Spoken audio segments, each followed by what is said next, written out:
l'intervention de Sylvia. Mais on va faire ces workshops en petits groupes ici, et puis ensuite on décidera d'une heure de restitution du workshop, je pense vers 3 heures cet après-midi. Mais Sylvia a fait l'honneur de venir de manière un peu improvisée à Milan, à l'Institut français, et je la remercie.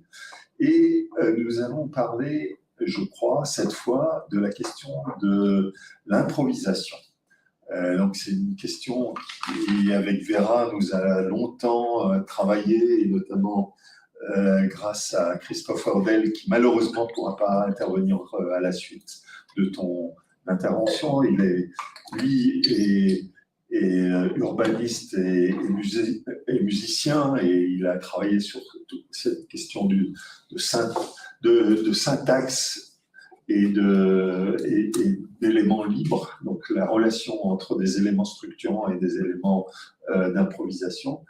Et Sylvia, tu vas peut-être prendre un angle un peu différent. Tu es graphiste, grande et célèbre graphiste, et je crois que tu as fait un stage, un workshop. Oui, je viens de passer. Puoi parlare in italiano? Sì. C'est mieux, italiano. È possibile davanti di parlare fare un po' la traduzione quale che ho detto adesso?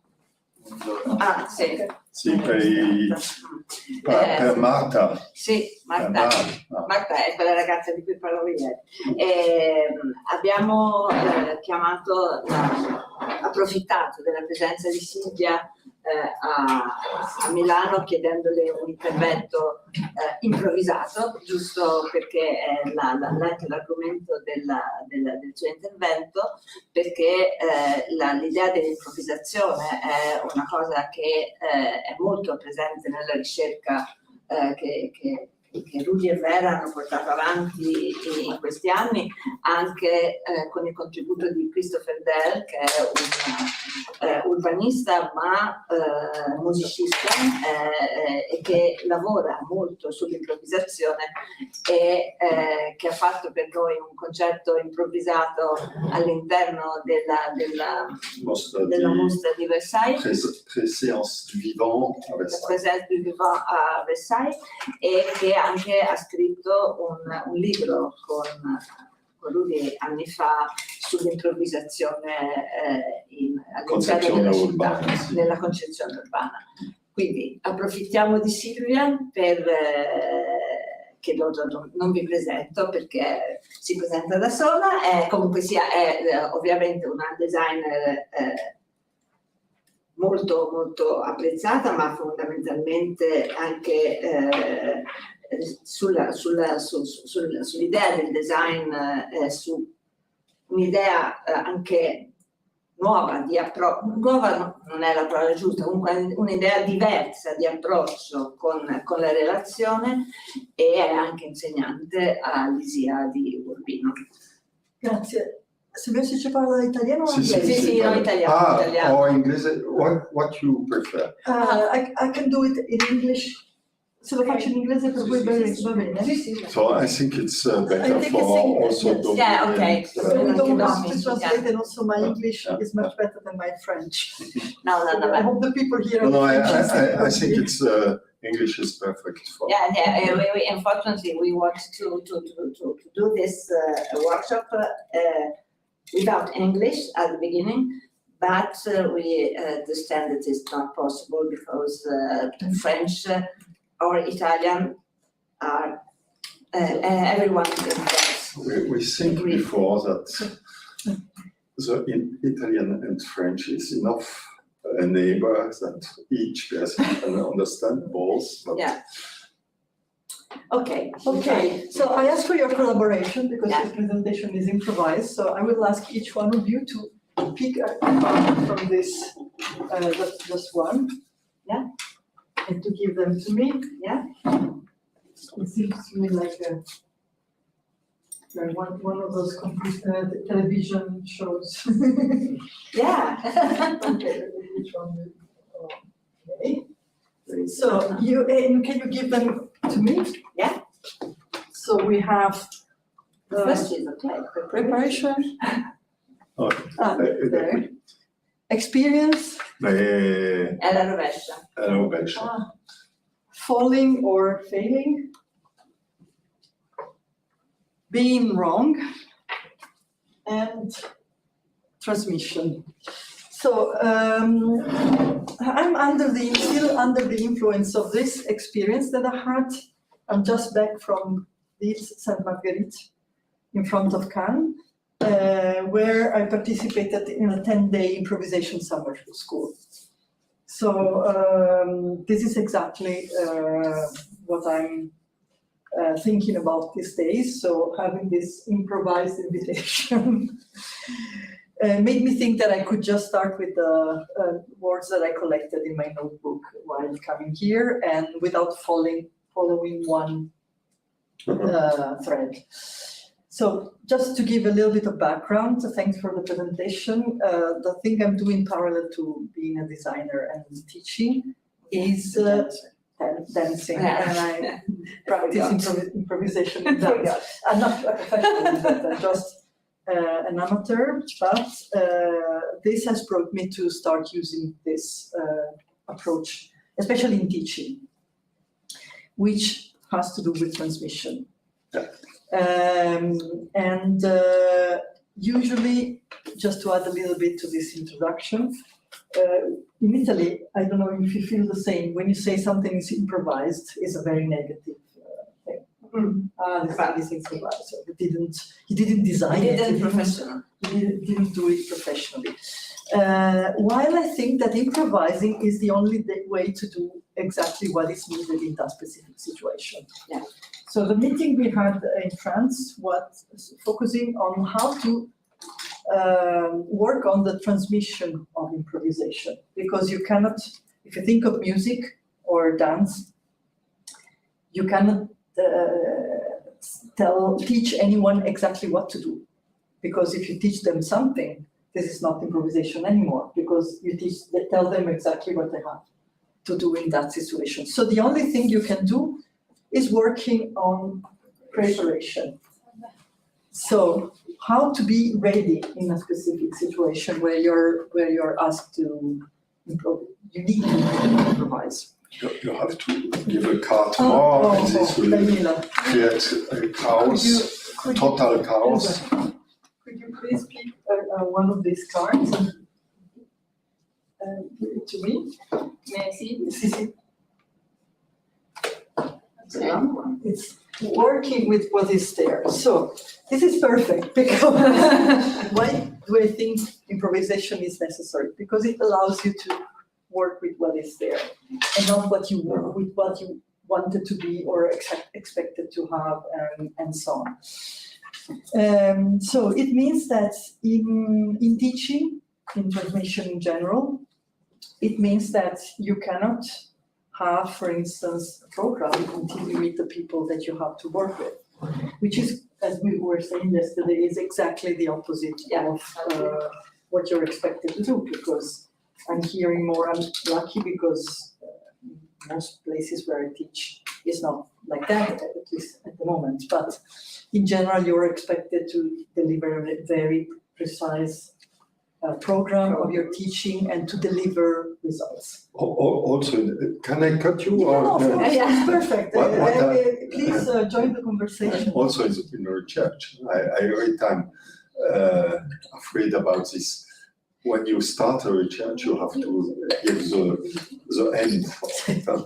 We will find this. Yes. And if you already know what you will find, this is not research anymore, because the results were not open. Yeah. So this is a starting point.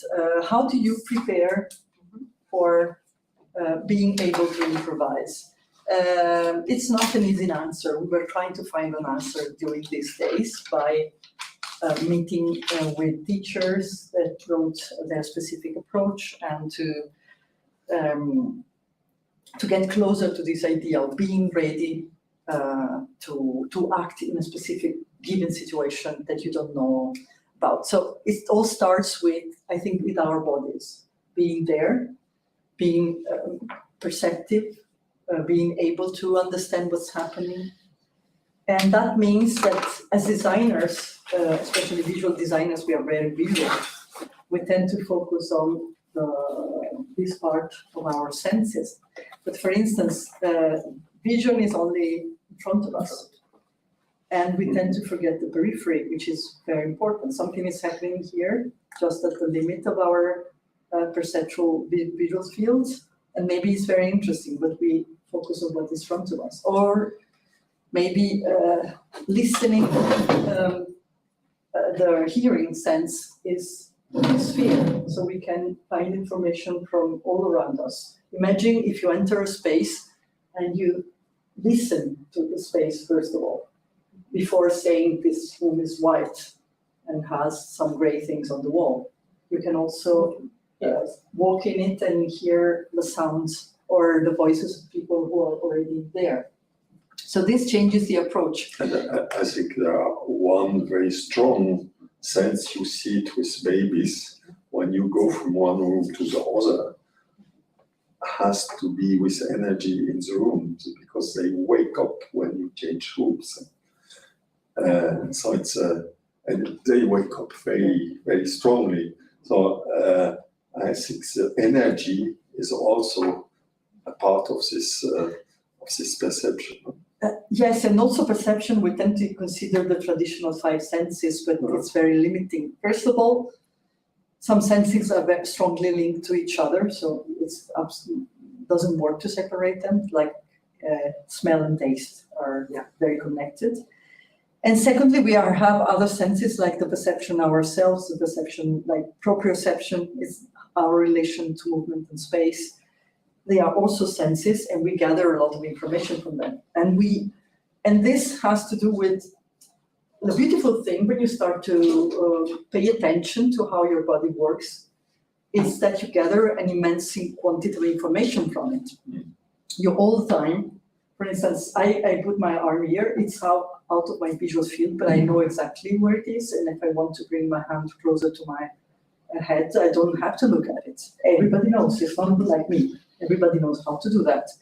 I once saw a documentary about a woman who has lost her proprioception and she cannot walk because she doesn't know where her foot is every time. So she needs someone, some support in order to walk. It's not that her legs don't work. It's just that she doesn't know where they are. So I think that the most important invitation is to cultivate our presence and our senses. And this is the only thing that we can do before. Of course, we can study, but we enter a space with all the information that we have gathered somewhere else. They might not apply in that specific situation. So they might be useful or not. It's not that I'm proposing to abandon other forms of studying, but to say, okay, now what counts is something else. We have to look at other aspects of our experience. Experience is also very essential in education, since like John Dewey in the 20s was proposing that education came through experience. But of course, not all experiences are educational. It really depends on how we approach them. And experience has to do with doing something and being aware about it. It's not something that's, so having a kind of reflection, say, okay, we did this and this happened. And of course, by doing it repeatedly, it becomes part. We say it's embodied, it becomes part of us. It's not something that we have to, I think, can you mention something that you have learned very well and you don't have to look for it, but it's always available to you? Like, of course, this is how, exactly. You learned how to ski. Then it's okay. Exactly, I learned how to ride a bike. And can you think about other experiences? Work? Yeah, to swim. Exactly. You don't have to relearn. You don't have to say, okay, now my arms goes like this, and then the other arm goes like this. This kind of learning, there's a man who died a couple of decades ago, whose name was Moshe Feldenkrais. He's the founder of a method for body awareness. And he called this organic learning. He said all the important things, we learn them like this. So I think that in order to improvise, we have to have a lot of organic learning, which doesn't have to always pass from memory to say, okay, I remember in this case I have to use the information, but it allows you to act in a much more immediate way. And I think the language has something to do with this. You have a long time of learning, and then after you express you. Yeah, exactly. And there's a very different kind of use of language that you have between your native language that you learned in a more organic way, and other languages that came later, so they are not as embodied as your main language. Yeah, but I think it's a step also by the other language who, before you reach church and you are in a kind of every time stress, and know what time at one time start to be automatically. Yeah. This is just, you don't think about this is an expression. Oh yes, of course. Over time, it can happen. With me, with French, it's not happening. But with English is better.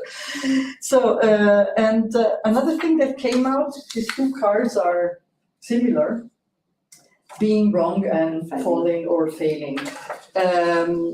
We have to accept this possibility.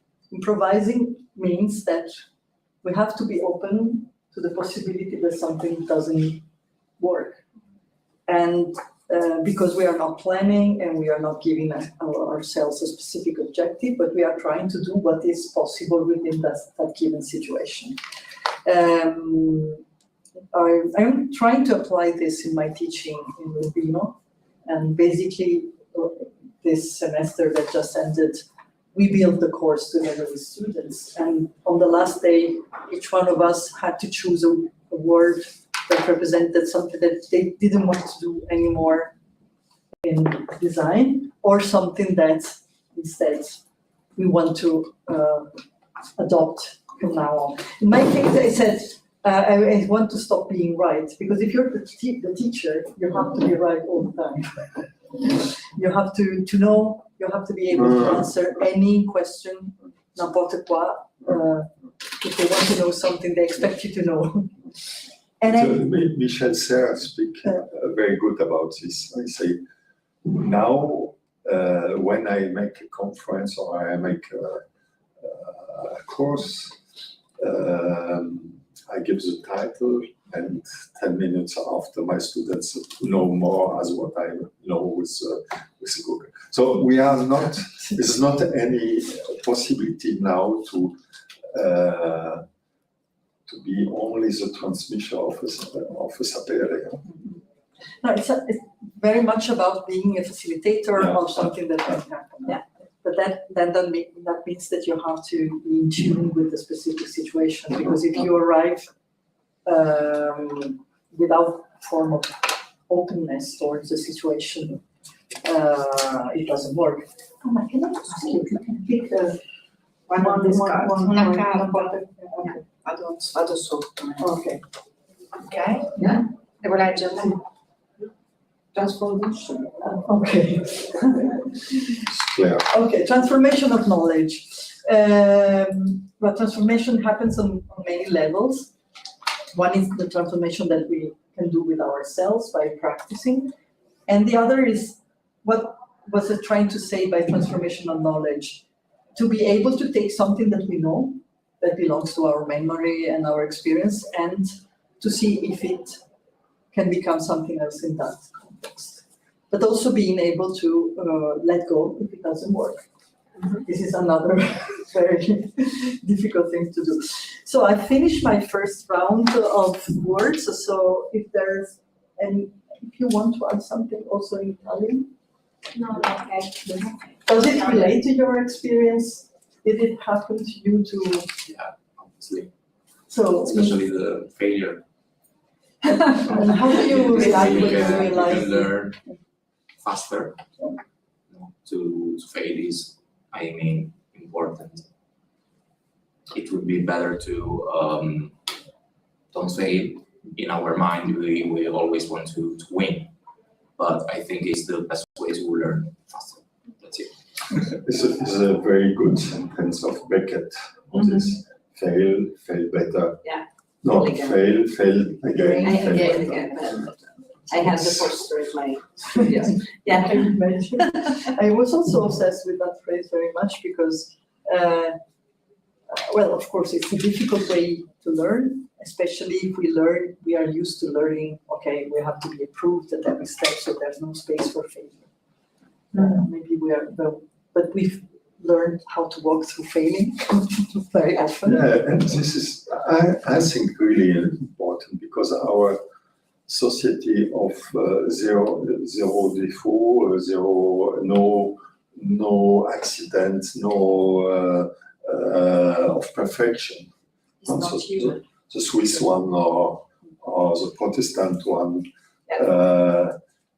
is a society who this point of experimentation, because experimentation mean accept the failing. If you make experiment and you don't accept the failing, you cannot. It's interesting. And our society is based on this not have failure. Yeah. So it's how can we, at the same time, have this experimentality and surely also don't. But when you work in South America and this kind of country, you see how the hierarchy is absolutely changing. And this open, because happens something, and sure, it's the responsibility of the designer to do that, but it's not the responsibility of all the institution, all the structure, to say it's impossible that something happen negative. Or the construction, also in the communication of marketing, who chooses this because sure, here it's not an obstacle. This afraidness about something who can shock, something who can not be perceived correctly, makes that in the end will come to something with dogmatic and mono structure. But it's interesting that he say we always want to win. And it is a little bit strange, no? But it is not, obviously it is not a game, but this idea that we have to win Yeah, I something think it's a game, because especially in design, it's very competitive. So I mean, from my education at school, nobody tells you, don't you worry, you've lost an year. Well, yeah, but it's no. a concept, win. It is a strange concept. You have to go on, you have to we have be grown more. with this. The idea of win, no, but it's not a critics. It is something that is the ones you say before is a perception. Yeah. You have the perception No, that you have to win. It's not a perception, it's a structure of education. Exactly, And exactly. we start with 5 years. Yeah, exactly. Who are, so this internal competition. You in have, the you class. have to be the first, you have to be the more good, they expected that you are more intelligent, more prepared, and it is all. And the teacher, I don't know in Italy, but in France, they really, they take up to say, this is the good, this is the bad, this works, this is better as. So this competition is really, I think, a basic structure of our was thinking. And when But it's not accidentally a basic structure of our thinking. It's There, I was absolutely sure you would. because just a little bit Foucault by the side. It's governmentality, and it's not accidentally that we are forced to think more in concurrence than in solidarity. But it's necessary to connect improvisation, attention, and collaborative working formats, and it's really something we have to learn again. It's a socialization process. Yes, with Anna. Yeah. Dominique, excusez.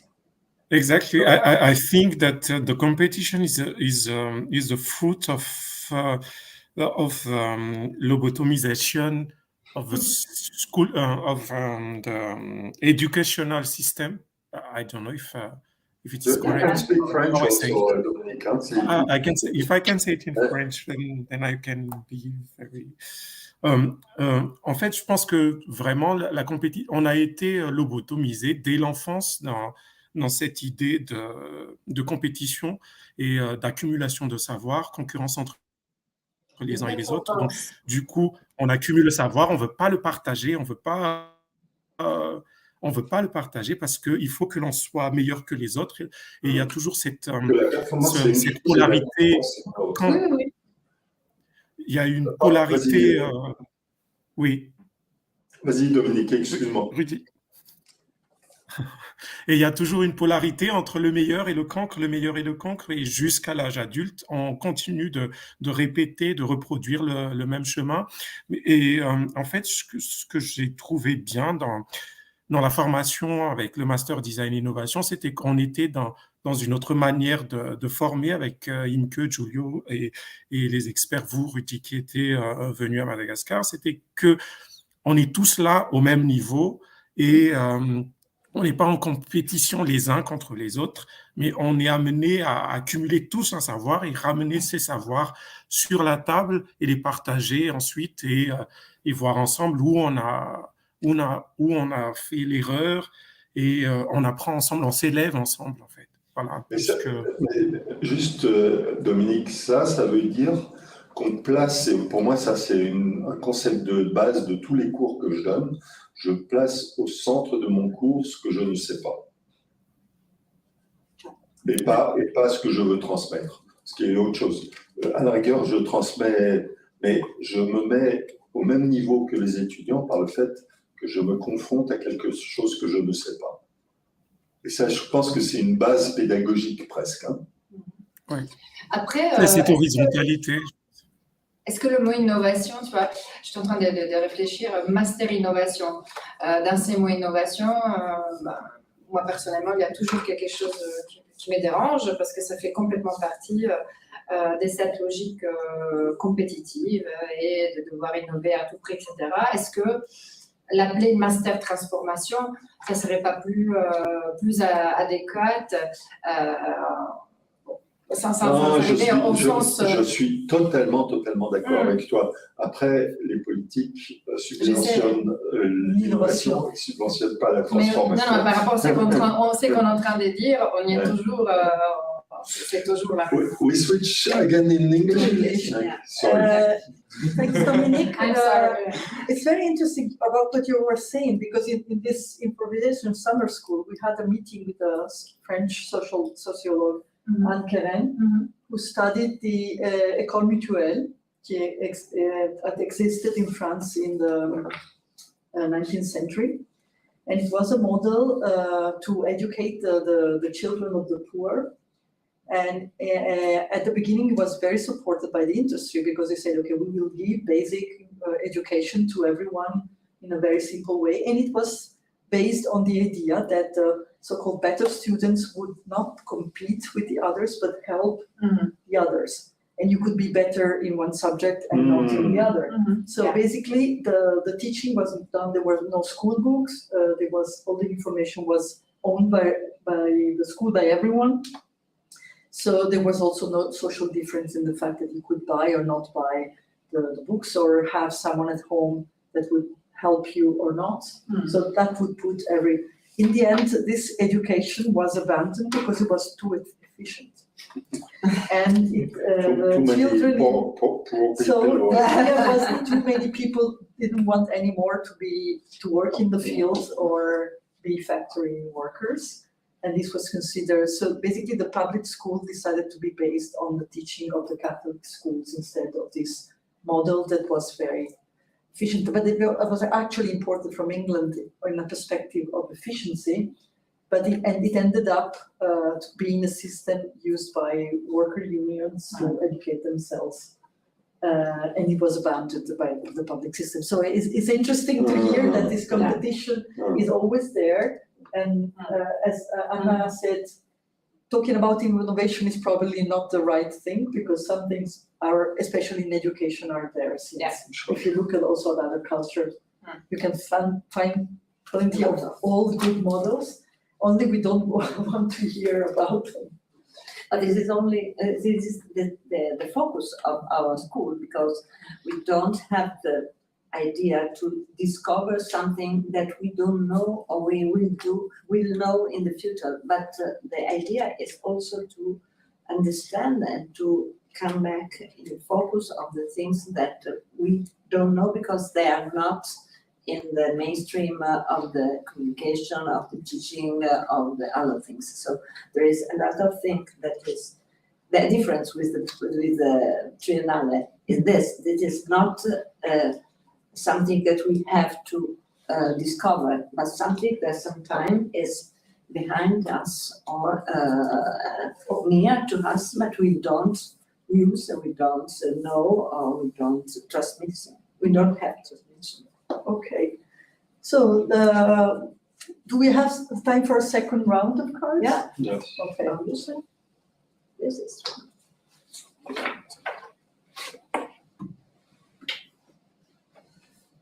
oops.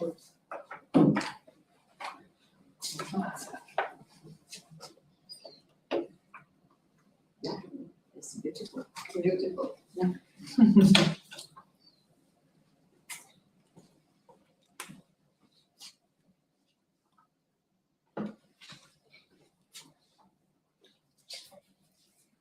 This one. Okay. Open. Oh, okay. Can I collect them?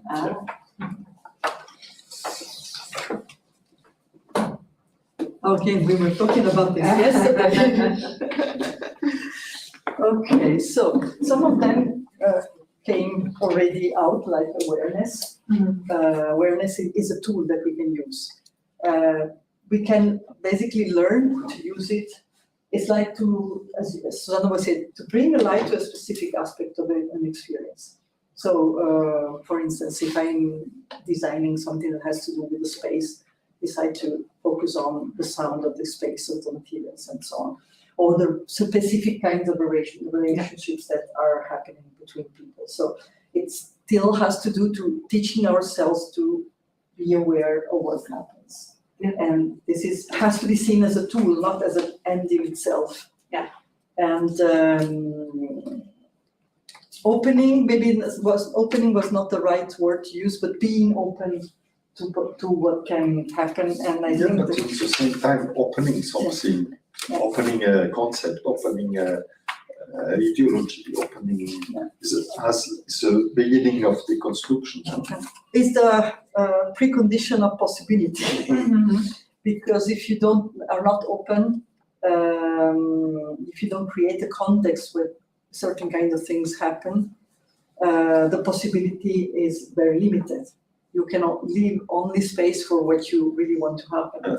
And this makes me think of a lot of processes that are apparently participation, but they are very manipulative because they are basically ways to make you feel that you belong to this process, but in the end, the process is directed to a certain outcome. I suppose that every one of us has met. In your experience of students, did you find the situation that you expected to be open and in the end it was not? The other people or our in particular? Both something that you realize that you observed. Sort of delusion, not delusion, but some Disappointment. Maybe when you have big expectation. Yeah. And it's like you try to give another chance to topic or a signature, maybe, and like you go against yourself because you say to yourself, I don't like it, I don't want to study that, or I hate this teacher because I think it's not good. But you gave possibilities, like it could be good for me, I'm spending my time, so I should Use this opportunity. exactly. Okay. But in the end, it seems to me that the situation was not very open to you. You had to do it because it was part of your course. You were not given the chance to modify. Okay. And this is unfortunately very frequent, happens very often. And I know it's also linked to this idea that if you have to predict the results, you cannot leave many options to the students, because if they, at the end of the year, someone tells you, oh, but they didn't do enough because you left them too much time to research. In the end, someone will say that you're not bringing results. So not efficient. You're not efficient. So this is the, and this comes to the unpredictability, which should be central in teaching. And as we said at the beginning, if you already know what we want to know, is so. For instance, this year we had no idea of the subject that we will talk about during the course. It was not me teaching. We decided a subject, and for the following week, a group of people, and I was just one of them, would bring a presentation linked to the thing that we have chosen. And that means that I had no idea what they would come up with. Surprise every week. And it was also very interesting to me, because I realized that maybe a term, I had given a certain value to that word, and someone came up with a total different perspective on the same. So, okay, so this can also mean that. That means that next time I cannot approach the same subject in the same way. This is, I think, one of the energy who is often coming from the student, to say, okay, I give something, and you try to turn it, to bring it. That's a very strong energy in the school, who is from time to time in the studio more difficult, because in the studio you have to go together to a point. In the school, you have often in the way of this concurrence to say, okay, I have a subject, I have to find something original, and I don't go linear. I turn the definition of the subject. It's one of the strategies, with positive or not. Yeah. No. And going back to unpredictable, it makes me think that design is also very much influenced by this industrial history that it has, whereby designing means being able to deliver predictable outcomes. And as long as this is the approach, there's not going. Working as a designer, most of the time I'm expected to say, okay, this is going to be like this and be printed exactly for that date and be perfect. And in the end, of course, nothing goes like this, because the client is not ready, there's a problem in printing because the paper is not available and so on. But you have to pretend that all the process is predictable. Yeah. And you have to be there to guarantee to make them feel well, because as a designer, you're the one that has to guarantee for the process, which is, of course, totally beyond your control, but you have to pretend it is. So I think it's also a kind of cultural work to do, to say, okay, this is just one thing that design can do. Of course, there's a moment where you have done all the experimentation and this thing has to take a specific form and arrive But if you think that predictability is all that design can deliver, is Predictability for me, I'm thinking, yeah, of course, this link to nature, but to industry, but I think more the link to nature, you know, and to non-human, and of course, nature and non-human is unpredictable. That's why we're in the situation we are, and so if we don't put this ingredient of unpredictability of also our own body, our own earth. We don't know if we die tomorrow or if our cells are starting degenerating. It's really, we don't know anything. I mean, nothing is predictable, actually. So we spend our whole lives trying to be, okay, but yeah, everything's going to be fine. But this fate of accepting that nature, to be defined, of course, is unpredictable, then we should also change the way we teach. We are also facing, and we ourselves are. The subject are The also, subject, the object, everything is unpredictable. And this takes us exactly here. Exactly. Vulnerability. This is usually something that has to do with our intimacy, our private life, and so on. Mm-hmm. How can vulnerability be brought into the public?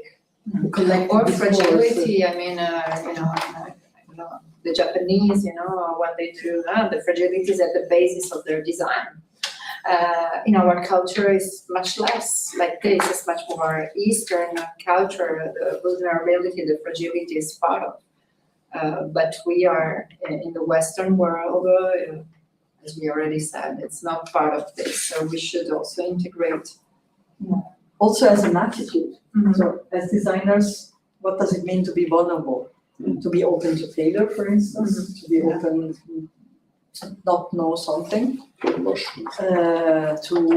the complexity of the relationship with other people. And because if you're not vulnerable, you will not accept all the information that is there. Yeah. Because you will protect yourself from that. Yeah. Because your idea, you already had your idea, and the context tells you, no, this doesn't work. You should change it, and you're not vulnerable, so you don't see because you're attached to it like this, and you won't let go. And so this is a very difficult thing to do. And this is really, I think, one of the most the negative points of the designers.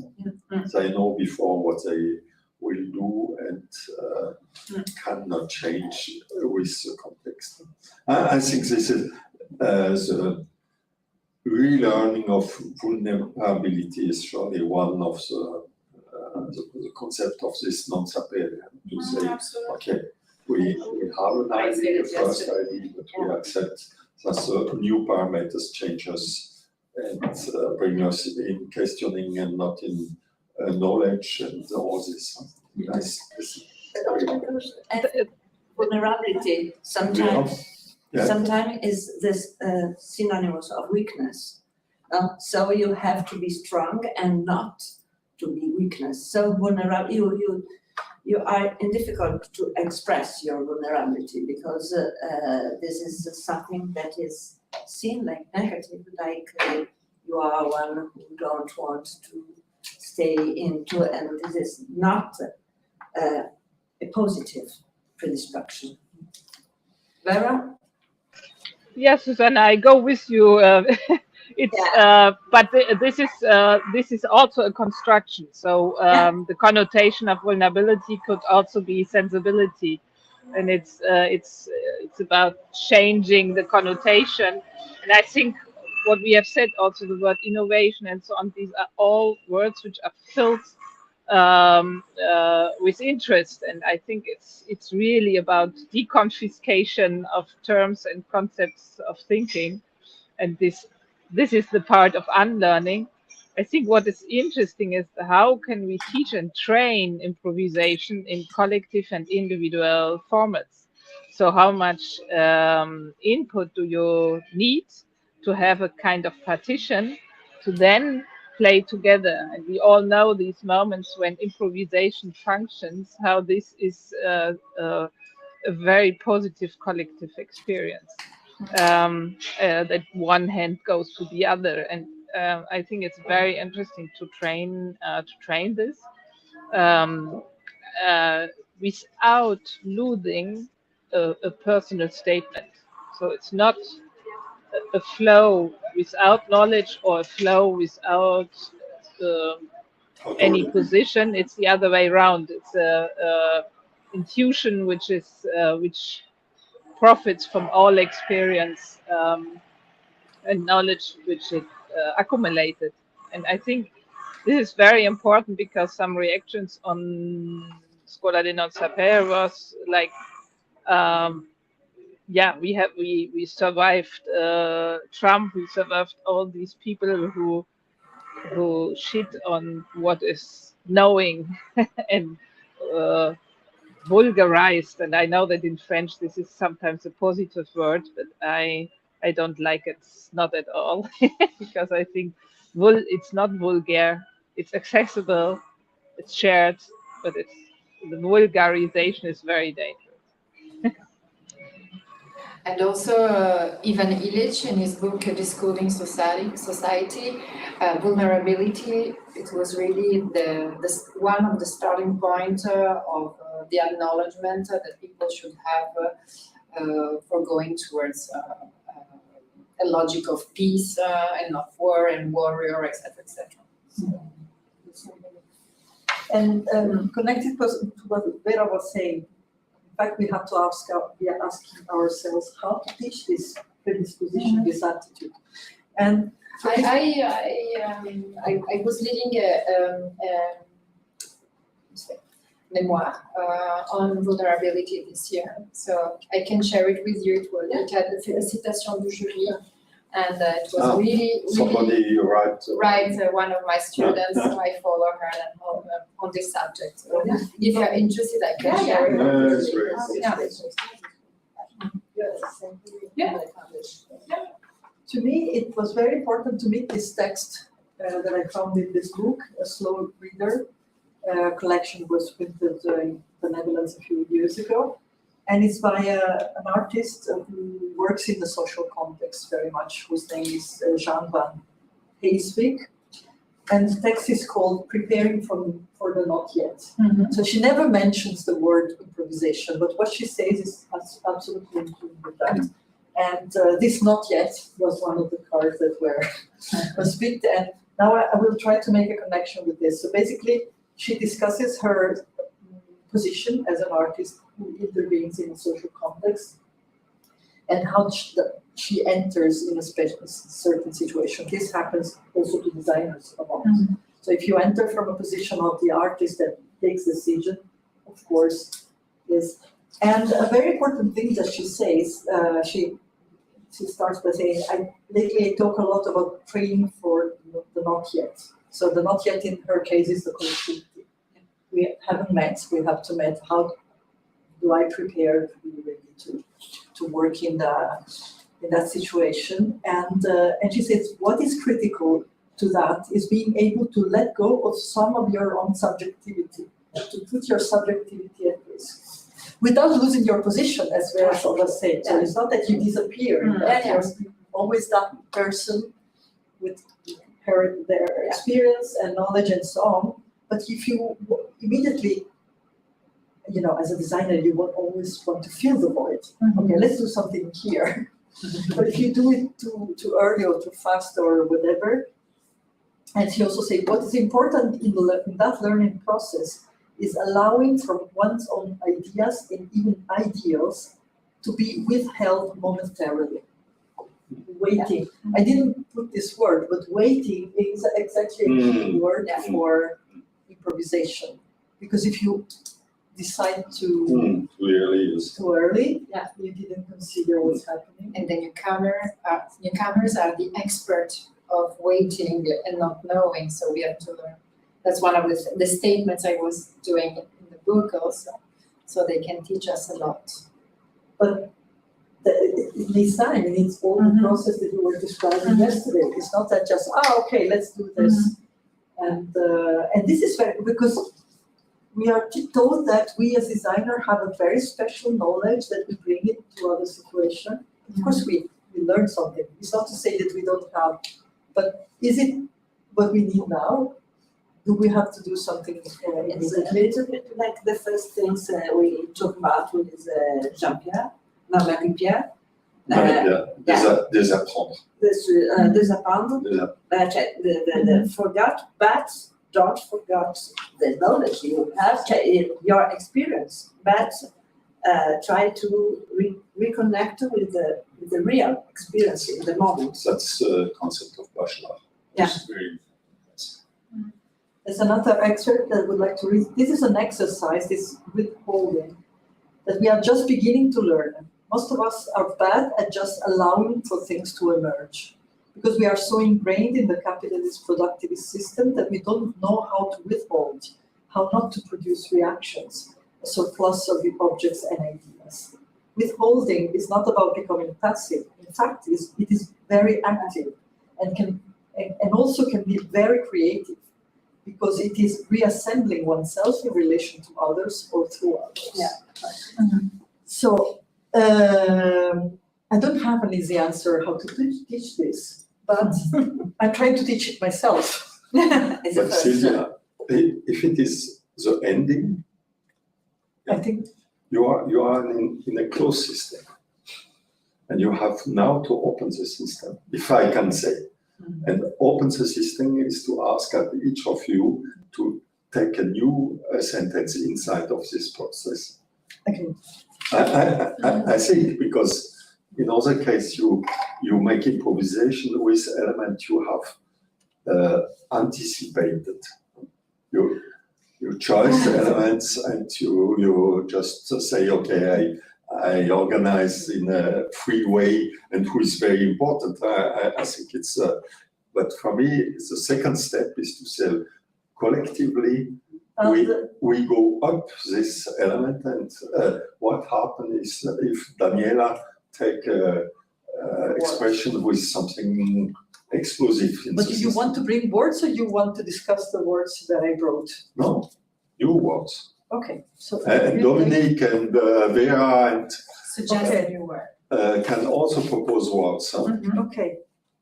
So if you want to be Is it if you clear? have a word that you already want to add. So we should write new words and Yeah, pick up our words. Or not, but what If you have a word that you add, a more open system to say, now we go over your concept, your how can you say, your syntax of, this is a syntax, huh? And you improvise. No, improvise is based also on methods.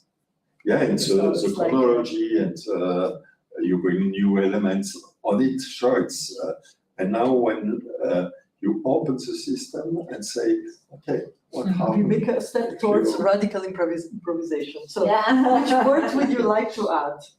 Who is The youngster. is radical, but not so radical, is also the, after the narration, is part of the narration. Is it, I think the two first steps are very important, and now the terminology we bring will be in contact with this element. It's not absolutely free. You can use the other side of these cards if you want. Mm-hmm. You can own, Or you can tell them. Yeah. Oh, because she has to walk with this, Sylvia. I will add that to my list. Can we focus on the other words that we didn't go through? I think that they are this. And here I have some other. You see that? Yeah. You have a word to add? Life is rhythm, so you need improvisation and non-improvisation. If not, you won't feel the difference. So it's like breathe, it's inspirer, expirer. Tu as besoin les deux principes. Of course, no, I understand what you say. Yes, of course, we cannot improvise in the whole process. otherwise nothing happens. But it's probably something very important at the beginning. Yeah. It's I think in the general process, don't make a dogma. That was what I wanted to say. Yes, of course it is, but it was a contribution within the system. So it's sure that the system is made of many different contributions that interact in different ways. It's just interesting, this relation between fixed and open structures. So that's why my input would be the rhythm, which means you have both elements, and because of the combination, it's strong, because all the principles have both sides. Okay. Yeah. So actually, it has to do with being able to facilitate a project, and in this facilitation attitude, moving from open structure to something which is more predictable when you need that. But again, you have to know exactly when to do it, but you don't know it before. This is why I insist on improvisation. It's not that you will say after 2 hours we will switch to this. Because if in 2 hours we are not at that stage of the process, maybe we need to do it later or earlier. So it's not abandoning every structure, but being continually, especially Anna was using the word listening. Listening. That's improvisation. Yeah. It's listening. Remy last week used the word attention instead of concentration. Concentration is reducing variables, and attention, which needs radical presence, is to be open for all informations and to integrate them. So maybe this is the better word, attention. Porter is in French, porter attention, is also aussi chez nous. Yeah. Portare attenzione, dare Sì, attenzione. portare attenzione. Sì. Dare attenzione. Because this is also the relation in between you as conceptor and the other.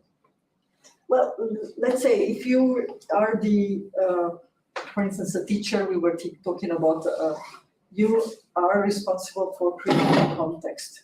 So it's not that you disappear, you're still there. And you create the context, and if the context is open enough, things will happen that have some value, some meaning. Domi, tu as un nom, tu as quelque chose? Imprévisibilité peut-être? Imprévisibilité. Okay. Which is different from unpredictable, because it's No, it's a little bit more focused on visible, but that's more a French particularity. Has something to do with projection, imprévisibilité. Dans le futur. You cannot project. Okay. Because I think it's very interesting, this vecchio concetto spaziale di progettazione,